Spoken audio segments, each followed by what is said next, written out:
હવે તારે આ ઘર છોડીને ક્યાંય જવાનું નથી, અહીંયા જ રહેવાનું છે. અને આમ પણ આવા સમયે તો દીકરી સાસરેથી પિયરમાં આવે. હા, સારિકાબેન અહીંયા રહેશે તો અમે એમની સંભાળ સારી રીતે રાખી શકીશું. પપ્પાજી હાલ. નહીં, આજે તો હું મારા હાથે જ બધાનું મોઢું મીઠું કરાવીશ. સારું પપ્પાજી.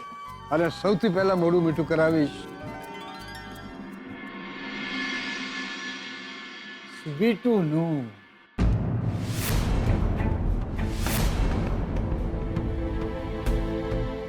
લે બેટા.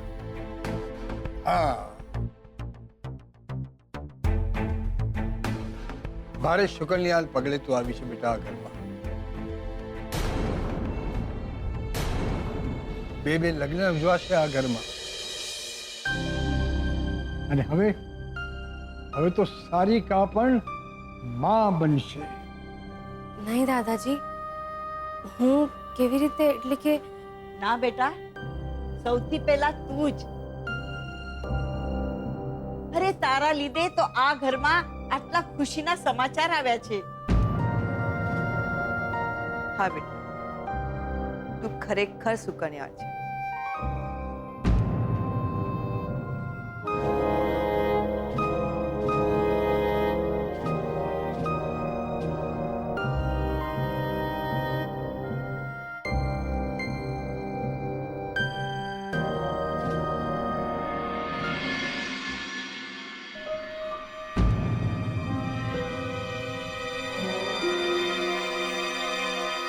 બેટા શુભ છે તું, શુકનિયાળ છે તું.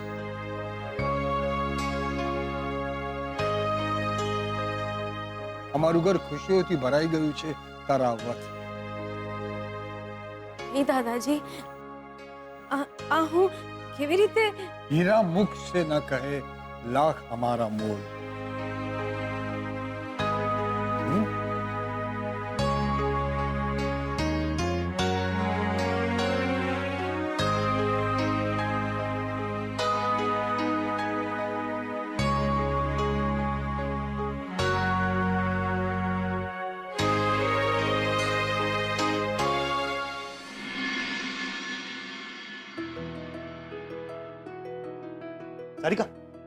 સારિકા તું બેસ આરામથી બેસ.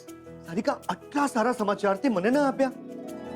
સારિકા, આપણે મમ્મી પપ્પા બનવાના છીએ. ઓ માય ગોડ, હું ખૂબ જ ખુશ છું આજે. સારિકા, આપણે છે ને જલ્દી ડોક્ટરને મળવા જઈશું. અને હા, હવે તારે તબિયત સંભાળવાની છે. ગુસ્સો નહીં કરવાનો, ચીડાવવાનું નહીં. અને હું શું કહું યાર, હું તો એટલો બધો ખુશ છું ને. સારિકા, તું મને કહે કે પહેલા ખોળે દીકરો આવશે કે દીકરી? અરે દીકરો હોય કે દીકરી, બાળક આવશે ને એટલે હું બધાને પાર્ટી આપીશ.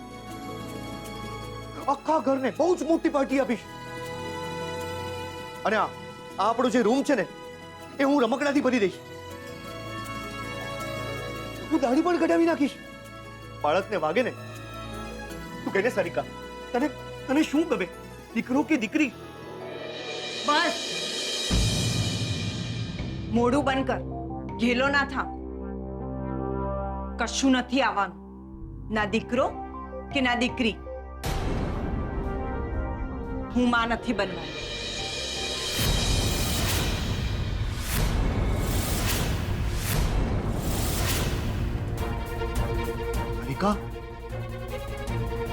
સારિકા, તું માં નથી બનવાની? ના. અરે પણ હમણાં તો તું બધાની